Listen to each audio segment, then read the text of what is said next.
Hello, dreamers, and welcome to the 317th episode of Killafornia Dreaming. And before we dive into today's episode, I have a few reminders about this show.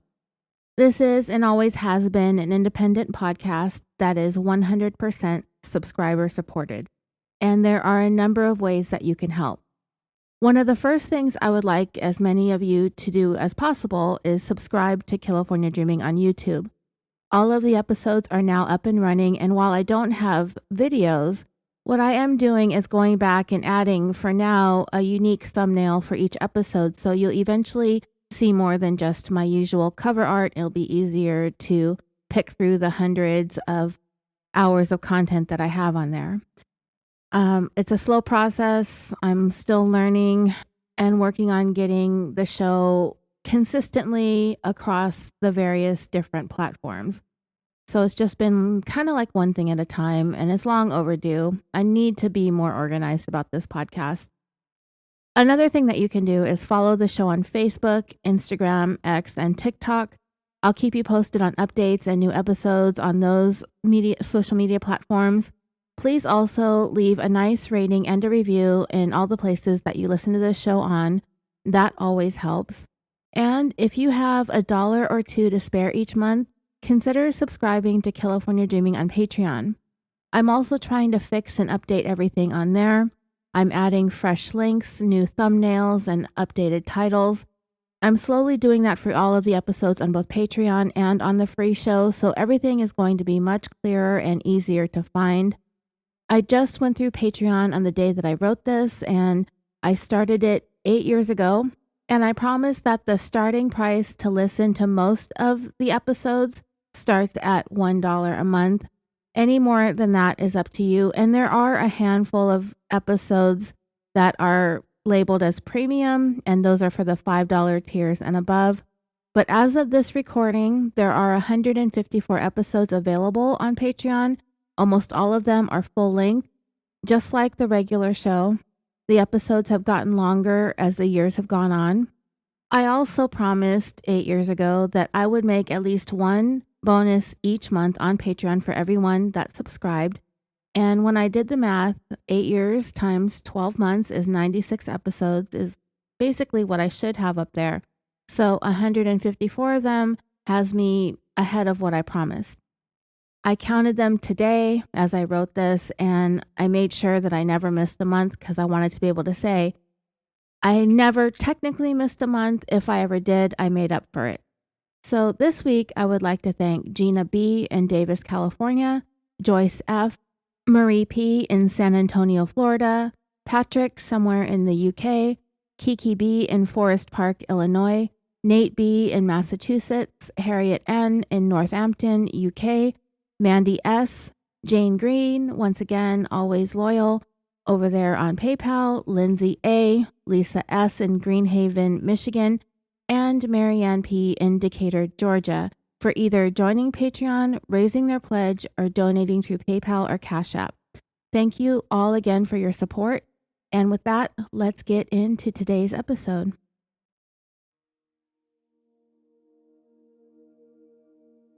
I listened to the story that we're going to talk about today on YouTube late last year, and I was really saddened and bothered by this case, and it kind of stuck with me. And many of you may have watched or heard about this story as well. 48 Hours did an entire episode on it, and it was really a good episode, worth a watch. And I've been wanting to share this case with you for a while, but I had been caught up in a lot of long multi-part cases. So I'm very happy today to be able to tell you about Alyssa Ann Burkett. On the morning of October 2nd, 2020, Alyssa's mother, Teresa, started receiving a barrage of phone calls that she was mostly ignoring. I mean, it's very relatable when I'm home also. At times, I just don't want to answer the phone. So she finally picked up when she realized one of the calls was from her daughter's manager or coworker at work. And when she answered, she was surprised to hear that Alyssa's supervisor was sounding quite upset and worked up about something. and she was telling her that she needed to get over to the Green Tree apartment complex. The Green Tree Apartments is located in the city of Carrollton, Texas, which is north of Dallas. Shortly before receiving that frantic call, there had been a violent attack right there in broad daylight in front of the leasing office of the apartment complex. The victim was an employee at the apartments. She was just arriving for her workday when this occurred. Witnesses at the scene began to describe to arriving first responders what they saw and what they heard. And one of the things that captured their attention right away was that they heard a gunshot, a single gunshot. Teresa, on the phone with her supervisor, was being told that there was an incident and something has happened to her daughter. Teresa tried to get information, but at the same time, she hurried to gather up her things to drive over there herself. Police were told that the mother of the person who had been attacked was on her way, so they needed to get ready for what they knew was coming. Teresa arrived at the scene, and the whole block was basically cordoned off with crime scene tape, and there were emergency vehicles everywhere. Police cruisers, fire trucks, paramedics, and Teresa could tell by really the inaction of the emergency responders that there was nothing really to attend to. Whatever happened was not survived. So Teresa asked the police officer, "Alyssa didn't survive, did she?" And that officer had to deliver the news that her 24-year-old daughter was dead. Teresa first broke down into tears, but almost immediately she named the person who she was certain was responsible for this. Both Teresa and one of her other daughters who was with her knew, and they named him right there at the scene on the spot. His name is Andrew Beard. That was the one person that they knew for sure who would wish Alyssa dead. Andrew Beard. And Teresa was absolutely positive that it could only be him. Still sitting in her vehicle speaking to officers captured on body cam, Teresa told them in no uncertain terms that Alyssa, her daughter, had told her in the past that she believed Andrew to be the type of person that would one day try and kill her. And through her heart-wrenching sobs, she cried. "And he did it," she said.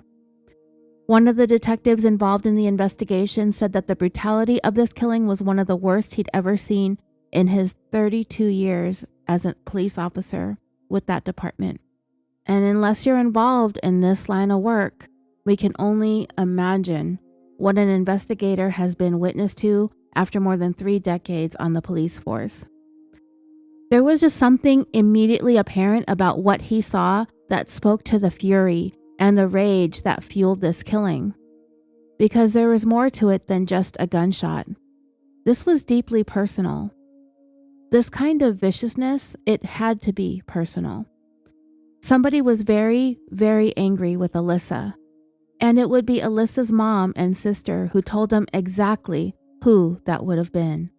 The father of Alyssa's then 15-month-old daughter, Willow. They had been through a contentious custody battle over the child. But it seemed as if they had kind of reached a mutual agreement in March of 2020 when Willow was about 8 months old.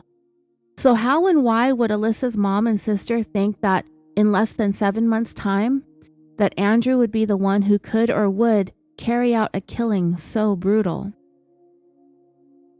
After speaking to Teresa at the scene of the crime and witnessing her raw emotion, her screaming that they can't let him get away with this, and the insistence that she was so sure that it was Andrew Beard that had the motive to want Alyssa dead, that's where investigators on the case decided to go first. And you know, dreamers, in many instances in cases like this, unfortunately, it often can be that cut and dry, that open and shut, and most of the time it is. And that may very well have been the direction that this case went also.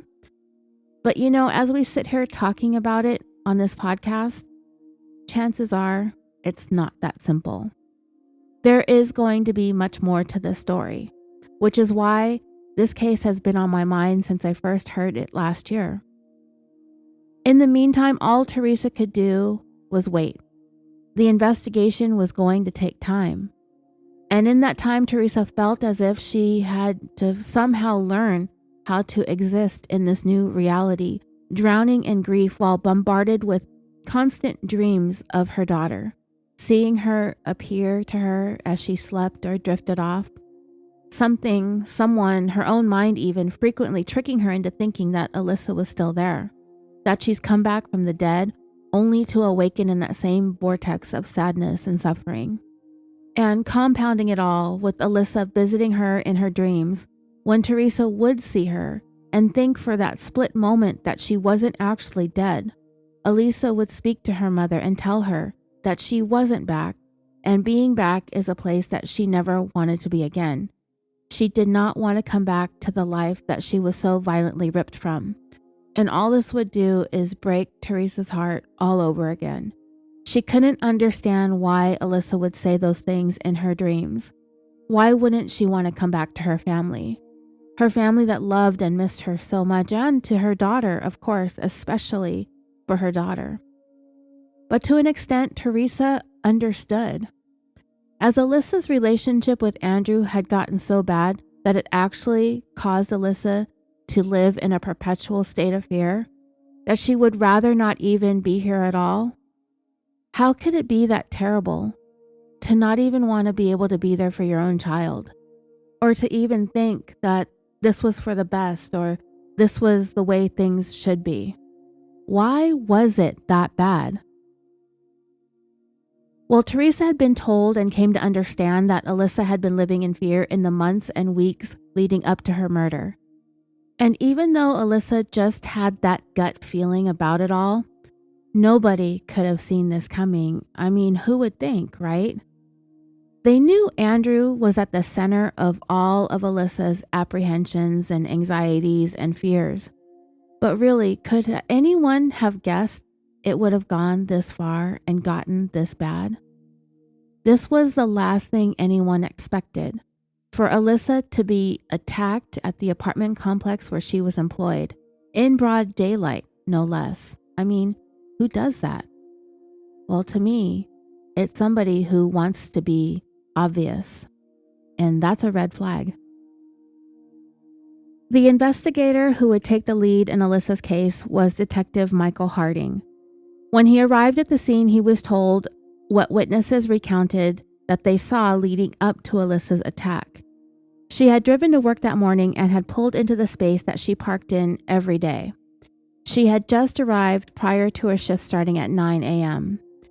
And just after the moment she pulled in, the vehicle that her attacker was driving pulled up and parked in an open spot next to Alyssa's vehicle on her driver's side. One witness had been sitting at his desk when he saw a black Ford Expedition SUV parked next to Alyssa's car, and the attacker got out of his vehicle. And witnesses could see clearly that this attacker, this man, had a gun in his hand. He got out of the vehicle, walked around it, and approached the driver's side of Alyssa's vehicle. There was hardly even any time for Alyssa to process what was happening. Like, she didn't even really have a moment to assess what she was seeing. And to even begin to formulate a thought of this person getting out of his vehicle and approaching hers, headed towards the driver's side, he just got out of the car, gun in his hand, walked up to her window, aimed it right at Alyssa, and opened fire. The assailant quickly got back into his vehicle and began reversing out of the spot, as he was under the impression that Alyssa had been killed. The gunshot caught the attention of even more witnesses out and about on that busy Friday morning. When they turned and looked, they saw that expedition backing up and about to flee the scene. Well, as it turned out, that gunshot did significant damage to the left side of Alyssa's face and to her left eye, but that gunshot did not kill her. After she was shot, Alyssa managed to get out of her vehicle and stumbled away looking for help, attempting to save herself. The gunshot went through the upper corner of the driver's side window.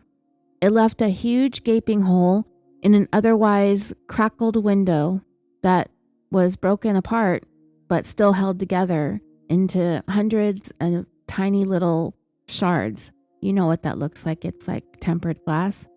Most of it stayed intact and in the frame of the door. The assailant went for the headshot, but whatever happened, maybe he had bad aim, maybe Alyssa turned away at just the right time and at just the right angle. Maybe the tempered glass was enough to slow the trajectory of the bullet or caused it to break apart into fragments. Either way, Alyssa managed to get out of the car. She began walking away from the parking lot towards the walkway of the building that she had parked in front of her place of work. Her co-workers were inside where she could seek safety and help. The assailant saw that Alyssa had exited her vehicle as he tried to flee the scene, so instead of continuing to leave, he put his car back into park, got out of the vehicle, and gave chase. He quickly headed back towards Alyssa, but this time instead of having a gun in his hand, he had a very large hunting knife. One important detail that several of the witnesses were very clear about was the man chasing Alyssa down, armed with this knife. This man was black. Several people witnessed him holding the knife. He caught up to the bloodied and wounded Alyssa and began stabbing her right there on the sidewalk in front of all these witnesses just outside the front door of her office. Her co-workers inside, terrified, not being able to figure out what to do or how to help without putting themselves in harm's way. They described Alyssa as putting up a valiant fight for her life. In fact, when investigators and crime scene technicians examined the scene, they found Alyssa's handprint in blood on the window of the building that she was attempting to get into. A smeared handprint, indicative of the desperation that she had to try to get away, to get someone's attention, to save herself while at the same time trying to fight off her assailant. But sadly, because of the initial gunshot, most people believed this to be an active shooter event and did the thing that we've all been told to do when confronted by an active shooter situation. Everyone sheltered in place, so nobody came, leaving the attacker free to continue in his frenzy. And frenzied is exactly how witnesses described it. The attacker continued to plunge that knife into Alyssa's body over and over again. And even when he was done, satisfied that he had finished her off, he fled for good.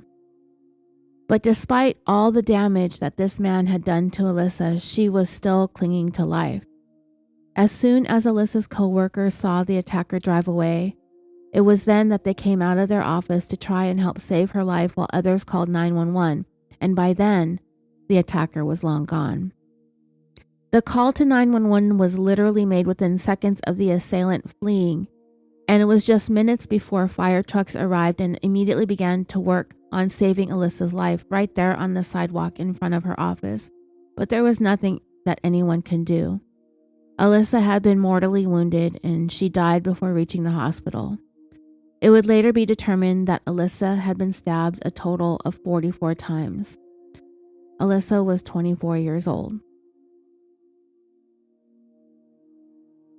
But here, there's a fundamental problem that was encountered with the investigation right from the start.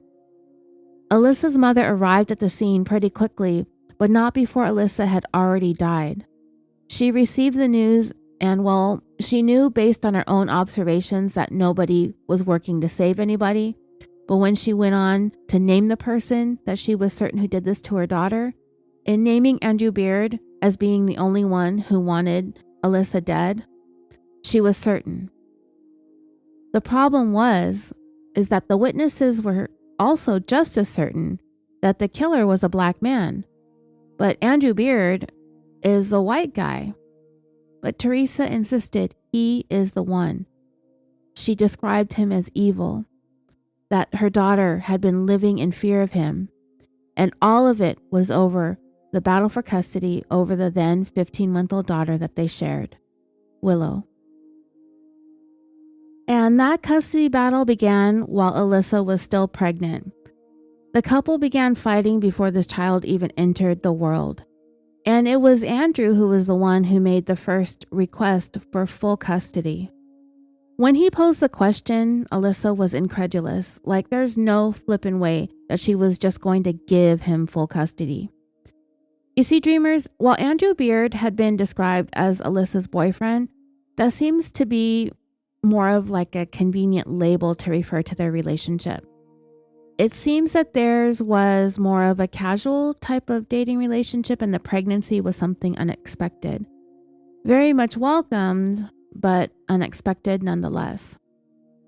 At the time, Alyssa was 24 and Andrew was 33, so about 9 years her senior. He had already been established with a successful career in a tool manufacturing company. He lived on his own, he owned his own home, he even had his own plane. Alyssa was only 22 when they met. She hadn't settled down yet. She hadn't even begun to settle down. She was still in the process of finding a balance between living her fun, most carefree life while still deciding what direction that she would eventually go in. Basically, Alyssa was still figuring life out. And yes, when Alyssa found out that she was pregnant, she burst into tears. She was pretty hysterical, according to her friends. She was upset. This was a thing that she was not prepared for at all. She wasn't even that serious about the dad, Andrew, and the feelings seemed to be more or less mutual. The couple met through a match on a dating app, and from there, a casual relationship began. Getting pregnant wasn't even close to being part of the plan, yet there they were.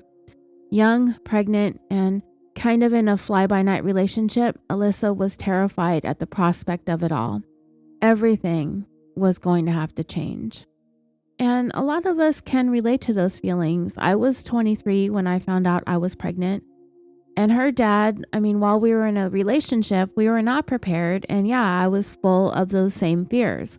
Like, I can't do this. I don't know what I'm doing. I don't know how to raise a kid. The dad wasn't grounded either. He was battling his own demons. So this fear was very real to me as well.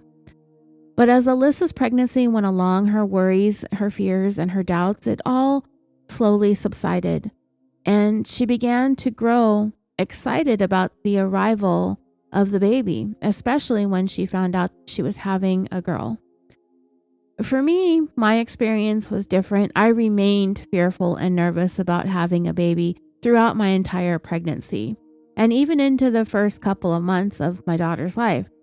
It wasn't until about 3 months in when things just kind of clicked for me one day. I don't know, I just remember feeling like I wasn't able to bond with the baby until I could actually see her with my own eyes. Like, my entire pregnancy felt like a weird fever dream. I was knocked out when she was born via C-section, and when I woke up, it was like, okay, the dream's over. I didn't even meet her until she was 5 hours old.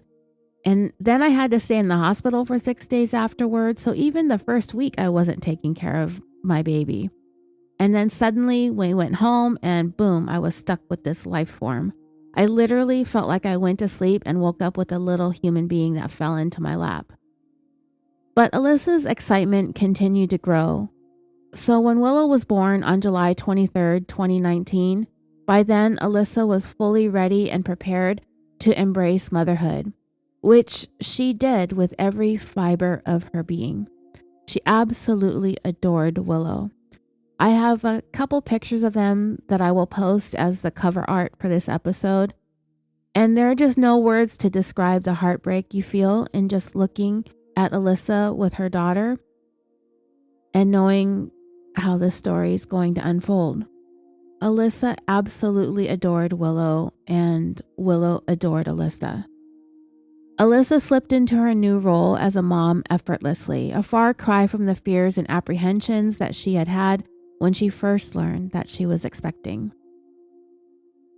Determined to be everything that she wanted and needed to be for her daughter, Alyssa made the decision to go back to school, and she landed a stable job at that apartment complex as an assistant property manager.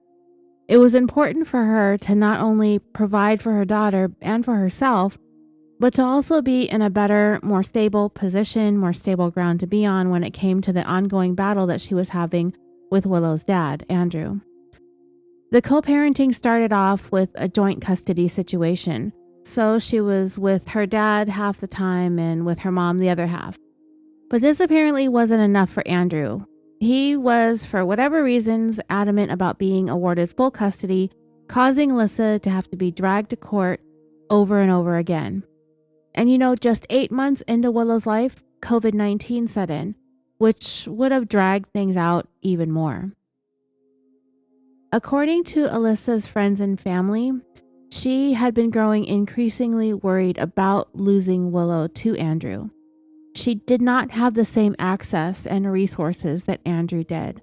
So being taken to court over and over was putting Alyssa into a financial crunch. And the more the battle raged on, the more fearful Alyssa grew about losing custody to Andrew. She felt like the cards were stacked against her. Andrew had so much more money than she did. He had his own home. She was worried that he'd be able to just squeeze her financially until she had no more to fight with, and she'd end up losing. So we don't always hear about biological fathers fighting this hard for full custody unless there's a clear reason to be concerned about the mother's ability to parent jointly. Clear reasons other than financial ones, such as the mom being incompetent or unfit. And while that isn't the case here, oftentimes money can win over all else, which is what Alyssa was afraid of. Andrew's mom, Lizette, one look at her and you can see Andrew was raised with means and privilege. She, of course, stood by her son and what he wanted. And she would just say that everything her son did, he did from the heart. He fought for Willow, she says, not to spite Alyssa, but just out of love for his daughter. And I don't have any reason to believe otherwise. Just because he's the dad doesn't make this any more extraordinary than a mom fighting for her child. I'm not sure why he insisted on full custody for such a long period of time, why joint custody, which seems fair when both parties are willing to agree to it and there's no reasons not to. I have to admit my first inclination is to think that he would be acting out of spite, just wanting to win. And that could have been the underlying case, but I don't know that to be what he was really feeling. However, it seemed like he didn't have any serious reasons to feel like their daughter would be better off with him most of the time.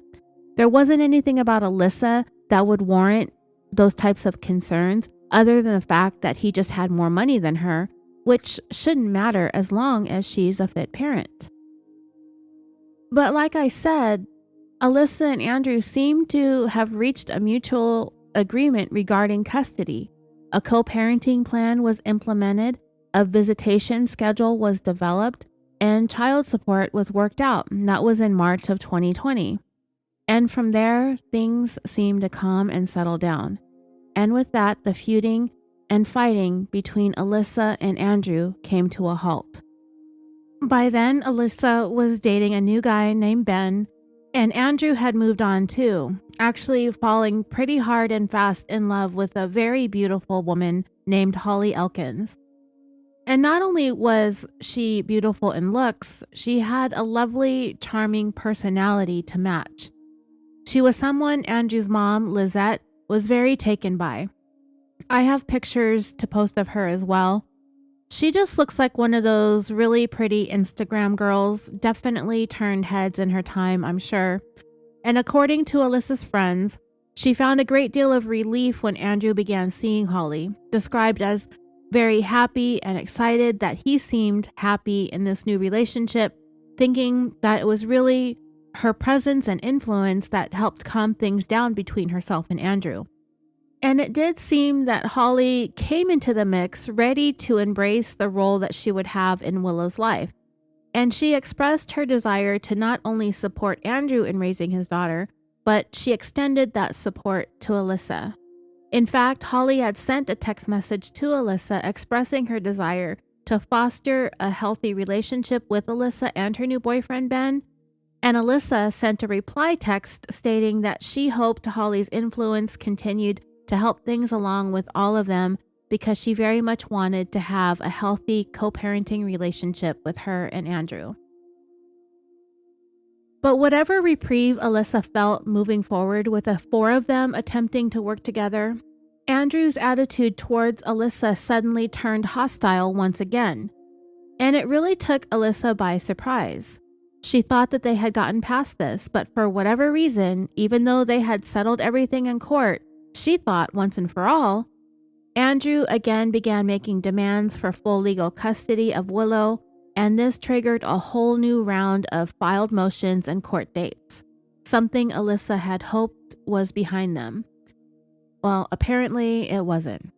Now this time, dreamers, I'm not so quick to think that Andrew started up this new round of custody fights from a place of love and devotion, since they seemed to have amicably reached an agreement that March.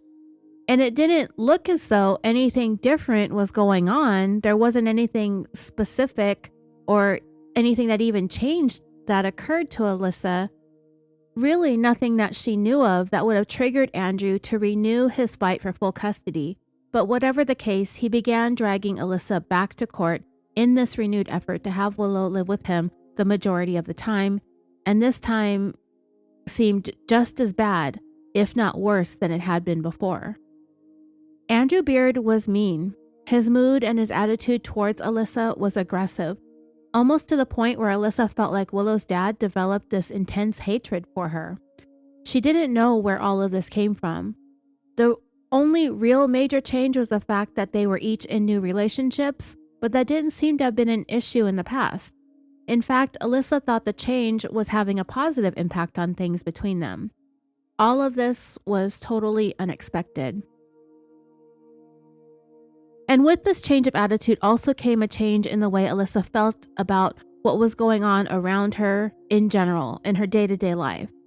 In fact, she began to share with her mom and her sisters that she could not for the life of her shake this troubling feeling that someone was watching her or following her.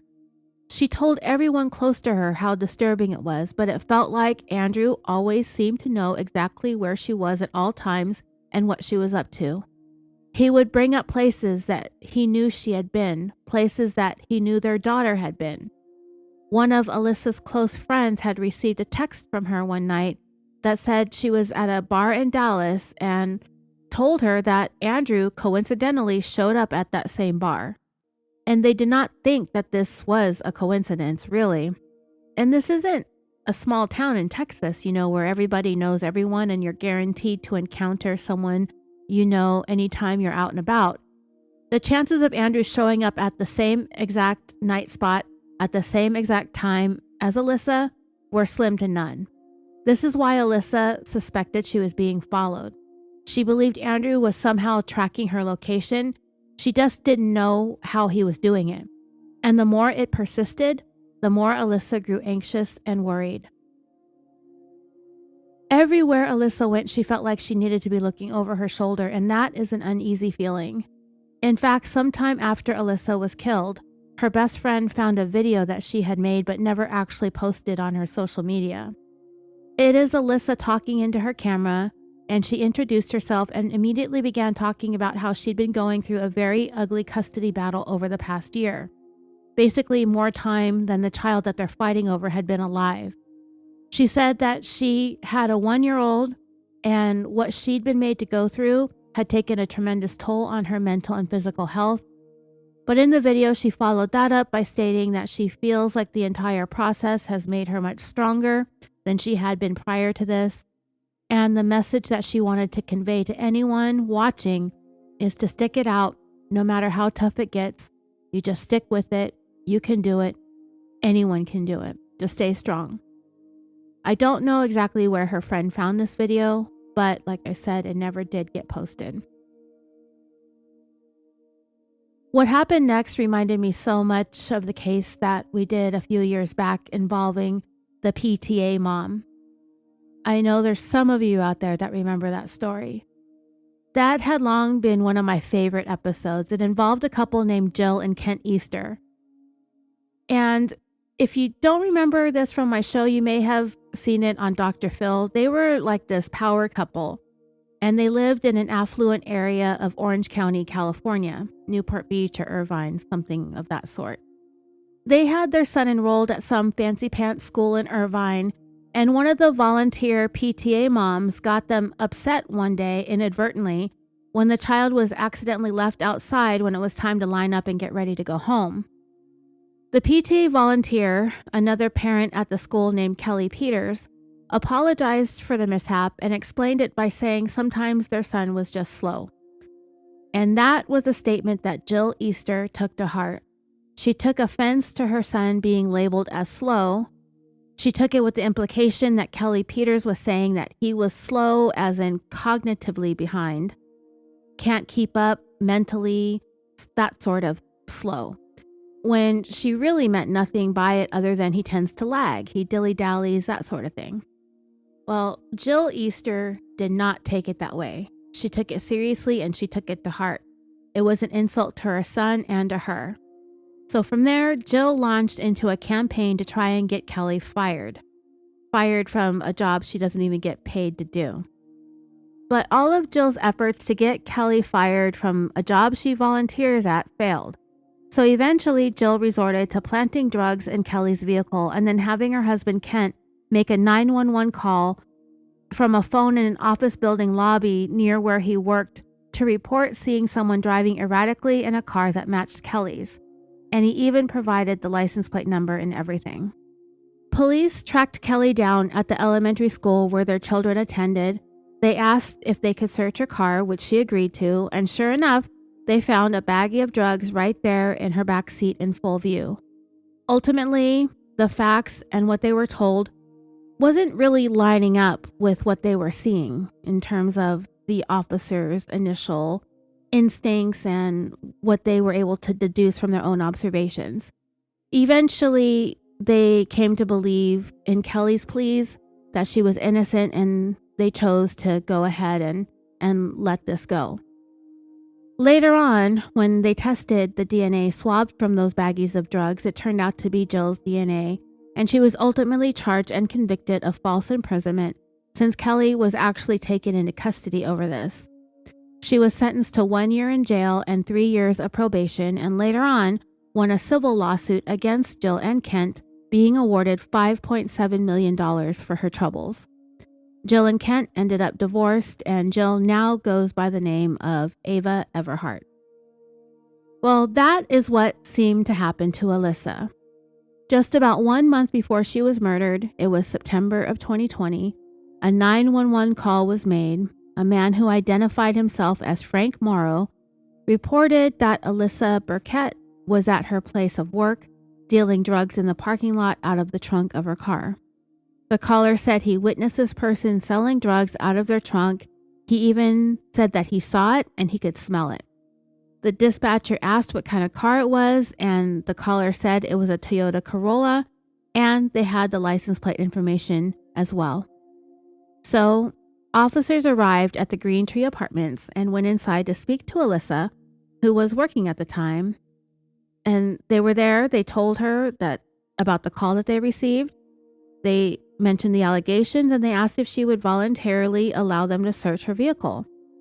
Knowing that she had nothing to hide, Alyssa willingly turned her keys over to the responding officers.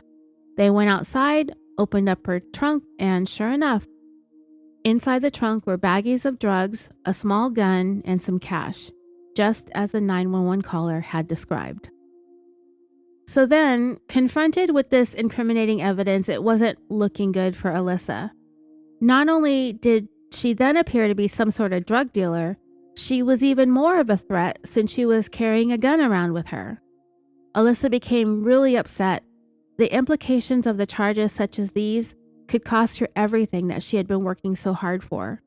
She was afraid of losing her job, but worse, she could be looking at jail time too. And all of this stuff was going to be very damaging to her case when it came to the ongoing custody battle that she had been embroiled in. Luckily for Alyssa, the same thing that happened to Kelly Peters happened to her. It only took a little bit of time talking to Alyssa for law enforcement to come to the conclusion that she had no idea that these items were in her trunk. She had no idea how all of those things came to be in there. And I mean, drug dealers, I'm sure, come in all shapes and sizes and packages. And it wasn't just the fact that Alyssa appeared to be innocent and completely dumbfounded. They could just see it in speaking to her that this was a setup. The officers decided to reach the conclusion that the drugs and the gun had been planted, and whoever it was that called to try to implicate Alyssa, that all of this was an elaborate frame job. Alyssa immediately jumped to the conclusion that it was Andrew who tried to set her up.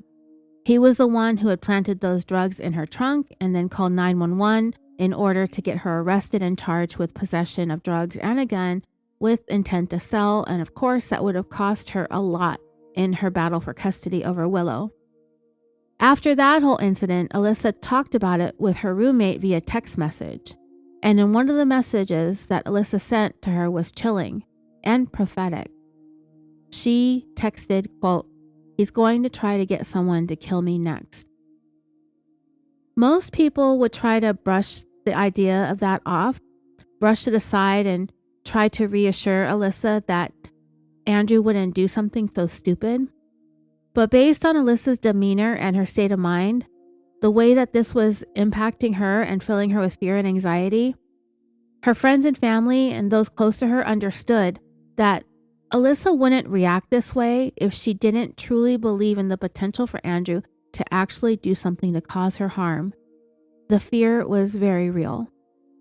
She wasn't the type of person who lived in fear, and the fact that she was bringing it up to those who were closest to her indicated to them that she was actually afraid. And they took her feelings about this very seriously. She told them that whatever Andrew had up his sleeve next was going to be it. Whatever he had planned was something intended to get her out of the way for good. Alyssa, who had once been so carefree and happy, was now living each day as if there was a constant threat to her life. And her fears were also memorialized in text messages to her sisters. In one text, she instructed one of her sisters to come over while she walked inside. Another said to lock the door behind her. Another text message asked, "Do you see anyone around you?" And all her sisters could do was stand by and watch as things between her and Andrew continued to escalate. So not only was Alyssa scared for her life, her sisters grew to be equally as afraid, as they could see Andrew's behavior becoming more ominous and more troubling. They had already felt like him attempting to frame Alyssa, something that would have cost her job, her freedom, and her child, was big enough. What he tried to do was a big deal. So when that failed, where do you go next? He failed at knocking all three of those things out in one shot, costing her job, freedom, and her child. So what was left for him to do? There was really only one direction to go if he was hell-bent on finishing what he started.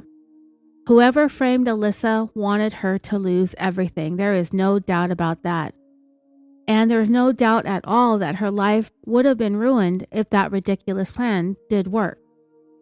You know, Dahlia Dipolito tried the same thing, even with that meathead of a husband of hers. Remember him, Michael Dipolito? He's one of my favorite characters in that story. It didn't even work with him. And he had been a guy who had already been in a lot of trouble and spent time in jail. And even the officers that responded to a call meant to frame him for having drugs in his car felt as if something wasn't right. And it did again, even though he's a guy with a criminal history and he looks like he could probably very easily be a drug dealer. They believed him. So now there are at least 3 cases that we know of where this doesn't work. So people quit trying it, because when we say innocent people react a certain way, I think if you're being accused of dealing drugs and planted drugs are found in your car and you have no idea how they got there, if your reaction is true and genuine and you are really innocent, it's going to show. It really does lend to the notion that police can tell when someone is lying to them, at least in these types of situations, because in all 3 of these attempts at framing someone by planting drugs in their vehicle, All 3 times they were each able to convince officers pretty much on the spot that this was a frame-up, and it's pretty impressive that all of these attempts failed. None of these police officers fell for it. All 3 innocent people were able to successfully convince law enforcement on the spot that they were being set up. But anyway, Alyssa was convinced that Andrew wasn't going to stop. He'd been vying for full custody for a while. This framing her with drugs put her at a whole new level of fear. They kind of felt like the next option, the only other place to go, was to kill her. I mean, what else was left? Oh, and by the way, this wasn't the only attempt to get them in trouble. There was another incident, but I'll tell you about that a little bit later. But anyway, a month after the attempted frame job, Alyssa was dead. The information Teresa supplied about Andrew at the scene set the investigation in his direction. And what made matters worse was on that day that Alyssa was killed, it was Andrew's day with Willow.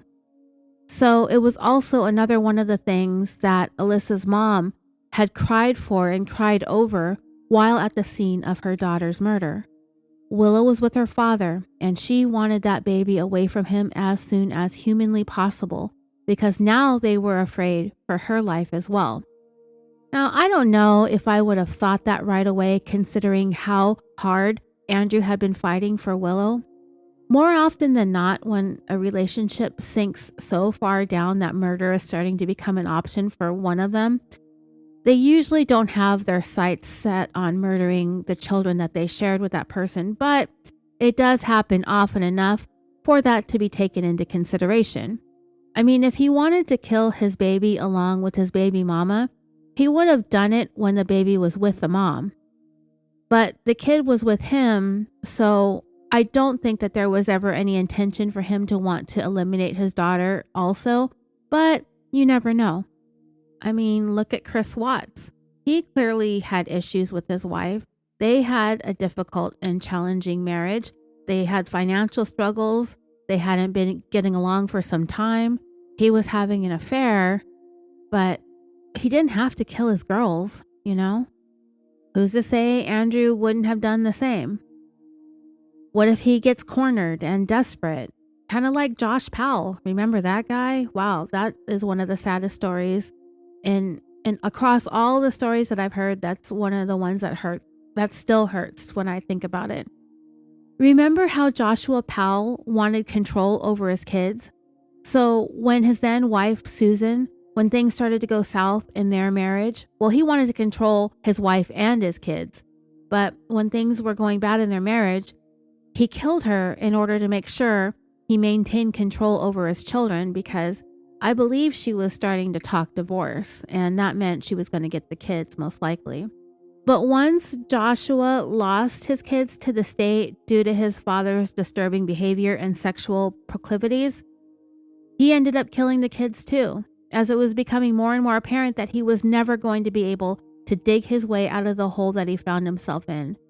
So Joshua Powell ended up killing both of his kids in a very vicious and painful and brutal way. And then he took his own life too. So Alyssa's mom desperately wanted her granddaughter safely with her as soon as humanly possible. A few hours after Alyssa's murder, Andrew and Holly were driving in his pickup truck when they were stopped by police during a routine traffic stop. Well, that's at least what they were told when the stop was made. But what was different about this one was they had both Andrew and Holly get out of the vehicle, and they were both placed in handcuffs. In the back seat of the pickup truck, sitting in her car seat, was baby Willow. And the show that I watched on YouTube about this case played that body cam video of this traffic stop.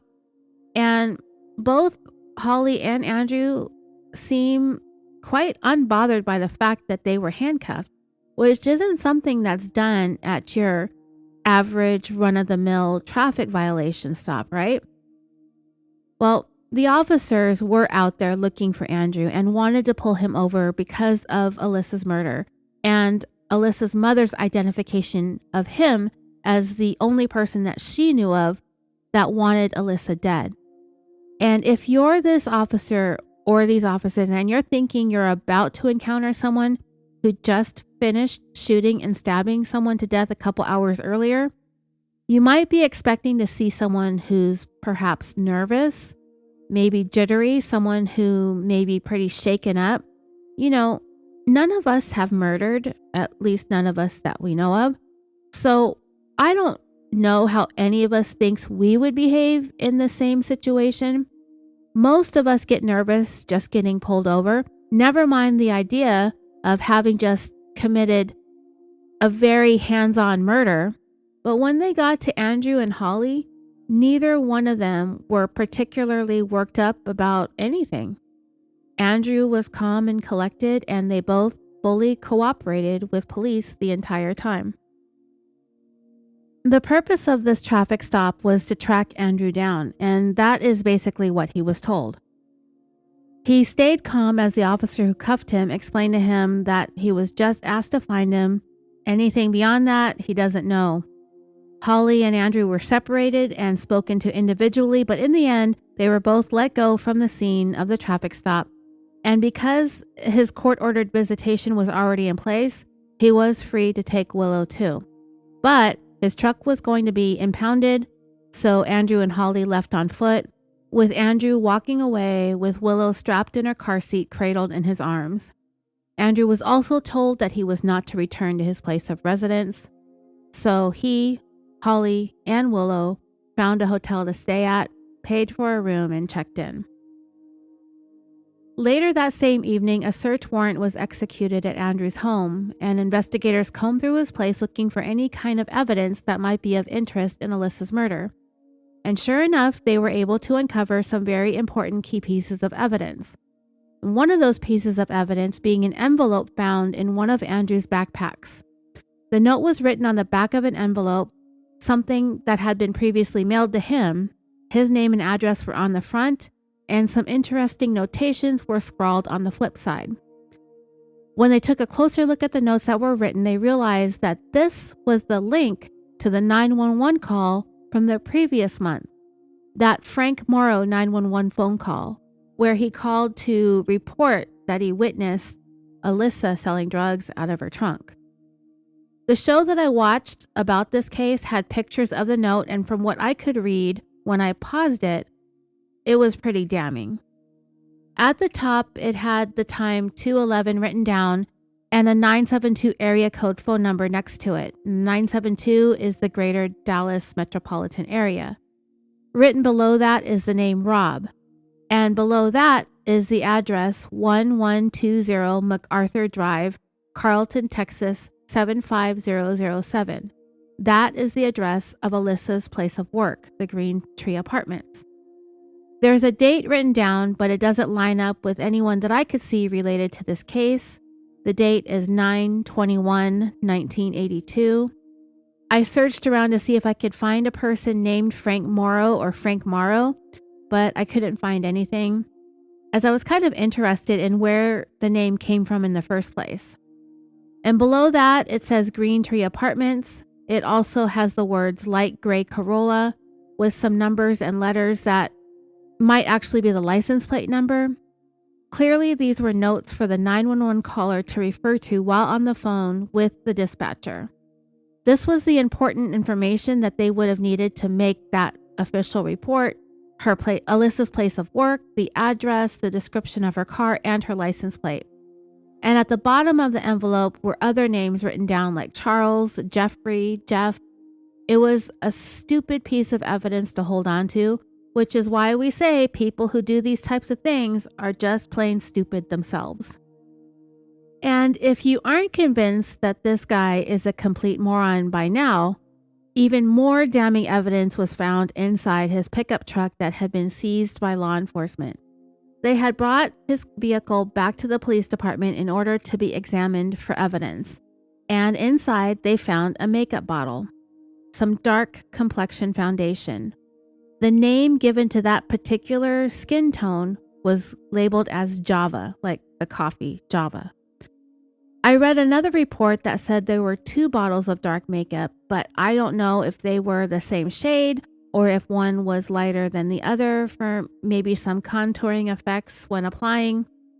It's quite a dark color, and that might explain why witnesses described seeing a black man attacking Alyssa.